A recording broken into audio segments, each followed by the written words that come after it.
अमेरिकी राष्ट्रपति Donald Trump ने गुरुवार को धुर वामपंथी संगठन एंटिफा को एक प्रमुख आतंकवादी संगठन घोषित कर दिया है और ये घोषणा ट्रंप के करीबी सहयोगी और दक्षिणपंथी राजनीतिक कार्यकर्ता चार्ली किर्क की हत्या के कुछ दिनों बाद की गई है। आपने social media platform truth social पर देखा होगा कि ट्रंप ने एक पोस्ट साझा किया और उसमें उन्होंने एंटिफा को वित्त पोषित करने वालों को भी जांच की चेतावनी दी है। सोशल मीडिया पर साझा पोस्ट में ट्रंप ने साफ लिखा है कि मुझे हमारे सभी अमेरिकी देशभक्तों को ये सूचित करते हुए खुशी हो रही है कि मैं एंटिफा एक बीमार, खतरनाक, कट्टरपंथी, वामपंथी आपदा को एक प्रमुख आतंकवादी संगठन घोषित कर रहा हूं। मैं ये भी अनुशंसा करता हूं कि एंटिफा को वित्त पोषित करने वालों की उच्चतम कानूनी मानकों और नियमों के मुताबिक गहन जांच की जाए और इस मामले पर ध्यान देने के लिए धन्यवाद। अब आपको बता दें कि एंटिफा फासीवाद विरोधी का एक छोटा रूप है जिसका इस्तेमाल अति वामपंथी समूहों के लिए किया जाता है। इस हफ्ते की शुरुआत में व्हाइट हाउस के deputy chief of staff Stephen Miller ने बताया कि चार्ली किर्क ने उन्हें जो अंतिम संदेश भेजा था उसमें हिंसा को बढ़ावा देने के आरोपी अनाम वामपंथी समूहों के खिलाफ कार्रवाई करने का आह्वान किया गया था। मिलर ने कहा कि संघीय सरकार उन्हें खत्म करने के लिए हर उपलब्ध संसाधन का इस्तेमाल करेगी। मिलर उपराष्ट्रपति जेडी वेंस द्वारा आयोजित the Charlie Kirk show podcast के दौरान ये बात कहते नजर आए। अब एंटिफा क्या है, आइए इसके बारे में बात करते हैं।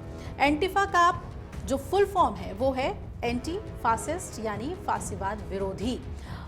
ये धुर वामपंथी झुकाव वाले मिलिटेंट उग्रवादी समूहों के लिए एक व्यापक शब्द है और ये कोई एकल इकाई एंटिटी नहीं है। इनमें ऐसे समूह शामिल हैं जो फासीवादियों और नव नाजियों का विरोध करते हैं, खासकर प्रदर्शनों में। CSIS के मुताबिक एंटिफा द्वारा उपयोग किए जाने वाले सबसे आम प्रतीकों में से एक 1917 की रूसी क्रांति के लाल झंडे और 19वीं सदी के अराजकवादियों के काले झंडे का संयोजन है।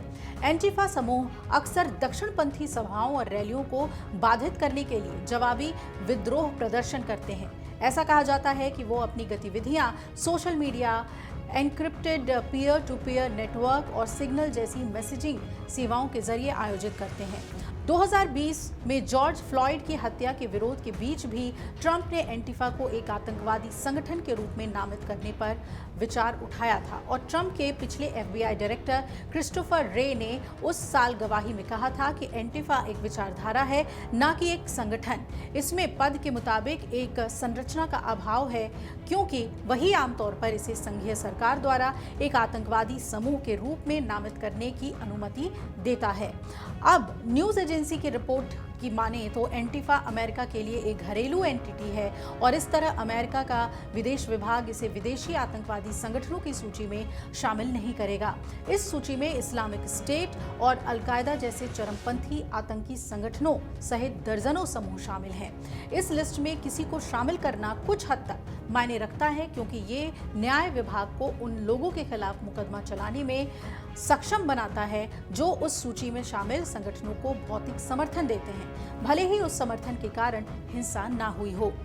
अब चार्ली किर्क की हत्या की बात कर लें तो 31 साल के चार्ली किर्क की 10 सितंबर को यूटा वैली विश्वविद्यालय में एक कार्यक्रम के दौरान सरेआम हत्या कर दी गई थी और दक्षिणपंथी कार्यकर्ता की गर्दन में एक गोली लगने से कुछ ही क्षणों बाद संदिग्ध हमलावर घटनास्थल से भाग गए थे। 22 साल के टायलर रॉबिन्सन को किर्क की हत्या के संदिग्ध के तौर पे गिरफ्तार किया गया है। सोमवार को ओवल ऑफिस में मीडिया से बातचीत में ट्रंप ने कहा था कि अगर इस तरह के कदम को अटॉर्नी जनरल पाम बॉन्डी और उनके मंत्रिमंडल के अन्य लोगों का समर्थन प्राप्त होता है तो वो एंटिफा को घरेलू आतंकवादी संगठन घोषित करेंगे। ट्रंप ने कहा है कि ये कुछ ऐसा है जो मैं करूंगा। हाँ, मैं ऐसा 100% करूंगा।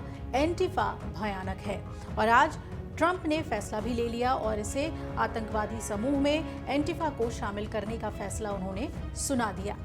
अगर आप ये वीडियो YouTube पर देख रहे हैं तो हमारे चैनल को सब्सक्राइब कर बेल आइकन दबाएं और Facebook पर देख रहे हैं तो हमारे पेज को लाइक करें।